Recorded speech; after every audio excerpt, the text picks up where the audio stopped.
사랑하는 사교구 성도 여러분, 지난 한 주도 평안하셨습니까? 말씀으로 새롭게 한 주를 시작하기 위하여서 온라인으로 모이신 성도 여러분들을 주님의 이름으로 환영하고 축복합니다. 특별히 이번 주는 고난 주간으로 모입니다. 오늘 주시는 말씀을 통하여 예수님께서 당하신 고난의 의미를 더욱 깊이 묵상하는 시간이 되기를 소망합니다. 오늘 저희에게 주신 하나님의 말씀은 구약성경 사무엘상 5장 1절에서 5절 말씀입니다. 사무엘상 5장 1절에서 5절 말씀을 이제 봉독합니다. 블레셋 사람들이 하나님의 궤를 빼앗아 가지고 에베네셀에서부터 아스돗에 이르니라. 블레셋 사람들이 하나님의 궤를 가지고 다곤의 신전에 들어가서 다곤 곁에 두었더니 아스돗 사람들이 이튿날 일찍이 일어나 본즉 다곤이 여호와의 궤 앞에서 엎드려져 그 얼굴이 땅에 닿았는지라. 그들이 다곤을 일으켜 다시 그 자리에 세웠더니 그 이튿날 아침에 그들이 일찍이 일어나 본즉 다곤이 여호와의 궤 앞에서 또다시 엎드려져 얼굴이 땅에 닿았고 그 머리와 두 손목은 끊어져 문지방에 있고 다곤의 몸뚱이만 남았더라. 그러므로 다곤의 제사장들이나 다곤의 신전에 들어가는 자는 오늘까지 아스돗에 있는 다곤의 문지방을 밟지 아니하더라. 블레셋과 마주한 이스라엘은 두 번의 전쟁을 모두 패하고 여호와의 언약궤를 빼앗기고 말았습니다. 첫 번째 전쟁의 패배 후 이스라엘 백성들은 다음 전쟁을 준비하면서 가장 먼저 여호와께서 임재하시는 자리인 언약궤를 앞세우고 전쟁터에 나갔습니다. 그러나 두 번째 전쟁에서 그들은 첫 번째 전쟁보다 더욱 큰 패배를 경험하게 됩니다. 하나님께서는 하나님을 그저 자신의 성공의 도구로 삼거나 진심으로 하나님을 찾지 않고 자신의 죄를 정직하게 내어놓지 않는 이스라엘과 함께 하지 않으셨습니다. 하나님께서는 3만 명이나 되는 이스라엘 군사들이 죽임을 당하도록 내버려 두셨습니다.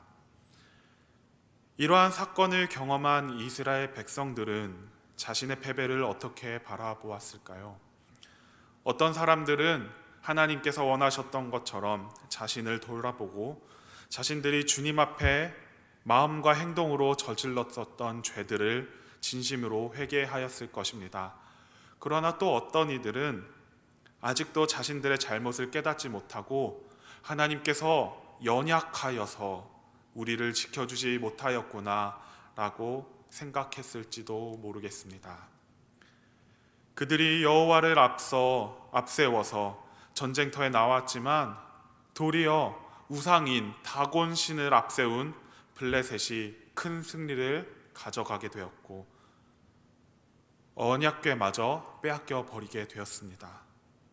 이렇게 겉으로 드러난 사실만을 보았을 때 여호와께서 패배한 것이라고 보는 사람도 있을지도 모르겠습니다. 하지만 오늘 본문은 그것이 사실이 아니라는 것을 확실히 보여주고 있습니다. 당시의 전쟁은 나라와 나라, 민족과 민족의 싸움이었습니다. 근데 그것이 단순히 나라와 나라, 민족과 민족의 싸움으로 보는 것이 아니라 그들은 신과 신 사이의 전쟁이라고 여겼습니다. 다곤은 블레셋 사람들이 믿는 신이었습니다.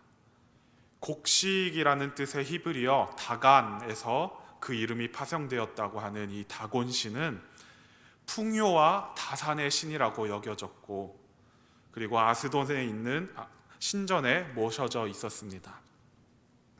블레셋 사람들은 처음에 이스라엘이 언약궤를 앞세웠을 때 굉장히 긴장하였던 것을 볼 수 있습니다. 그동안 여호와께서 여러 민족과의 전쟁 가운데서 이스라엘에게 많은 승리를 가져다 주셨기 때문입니다. 그러나 막상 그러한 이스라엘과 전쟁하였더니 너무나도 쉽게 두 번씩이나 큰 승리를 거두게 되었고 그들은 자신들이 믿는 다곤신이 여호와와의 전쟁에서 승리하였다고 생각하고 축하하며 전리품으로 여호와의 언약궤를 빼앗아 가게 된 것입니다. 아스돗에 있는 다곤 신전 한가운데에는 다곤 신상이 함께 중앙에 세워져 있었습니다. 그리고 그 곁에 여호와의 언약궤를 블레셋 사람들이 놓았습니다. 마치 여호와께서 다곤 신의 곁에서 다곤 신을 섬기는 신처럼 배치를 한 것입니다.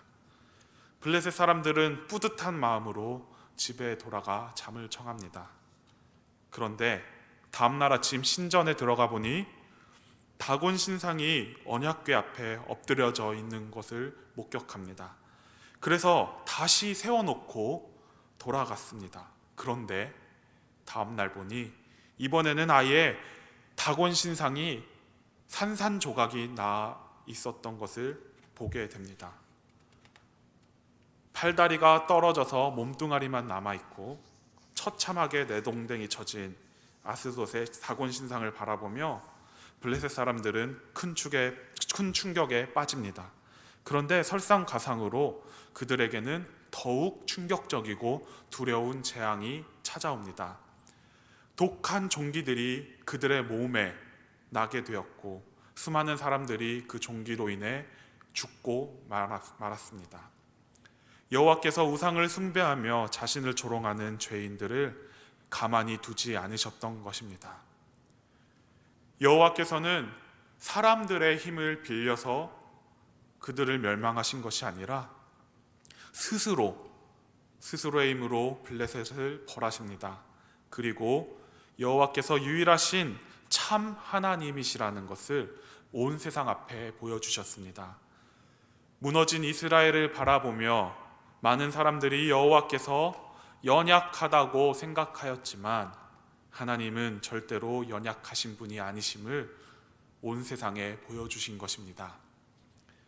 그러나 이토록 하나님께서는 강하시지만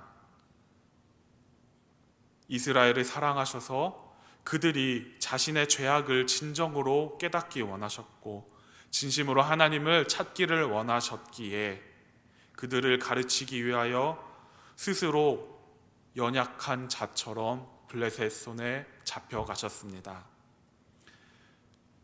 여러분 생각해 보십시오. 그것은 하나님의 입장에서 너무나도 큰 수치입니다. 아무런 힘이 없는 헛된 우상 앞에서 그 어떤 힘도 쓰시지 않으시고 그 다곤신을 믿는 블레셋 사람들에게 온갖 조롱을 받으시며 아스돗에 힘없이 끌려가신 것입니다. 여러분, 우리는 이해할 수 없지만 이것이 하나님의 사랑 방식이십니다. 이스라엘의 입장에서는 철저히 외면하고 벌하시는 무서운 매정한 하나님인 것처럼 보이지만 하나님의 입장에서는 이스라엘 백성을 너무나도 사랑하셔서 사람이 도저히 알 수 없는 수치, 고난을 감내하시면서까지 그들을 가르치시고 그들이 하나님께로 돌아오라고 말씀하고 계시는 것입니다. 오늘 우리는 말씀을 통해서 하나님의 사랑 방식을 묵상하고 배웁니다. 많은 사람들은 삶 속에서 찾아오는 고난과 또 실패를 바라보며 하나님께서 우리를 도우시지 않는 것만 같고 때로는 하나님께서 도우실 수 없는 연약한 분이라고 여기며 하나님을 멀리하고 등을 돌리기도 합니다.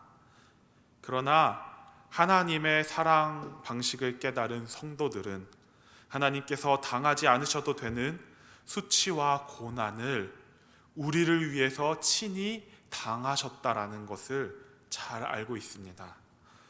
이러한 하나님의 사랑 방식은 예수님을 통해 가장 잘 드러나고 있습니다.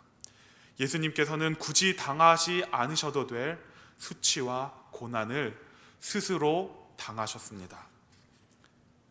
가장 작고 연약한 모습으로 이 땅에 오셔서 많은 사람들의 조롱과 멸시를 당하신 것, 그것은 하나님의 아들이신 예수님께서 연약하시기 때문이 아닙니다.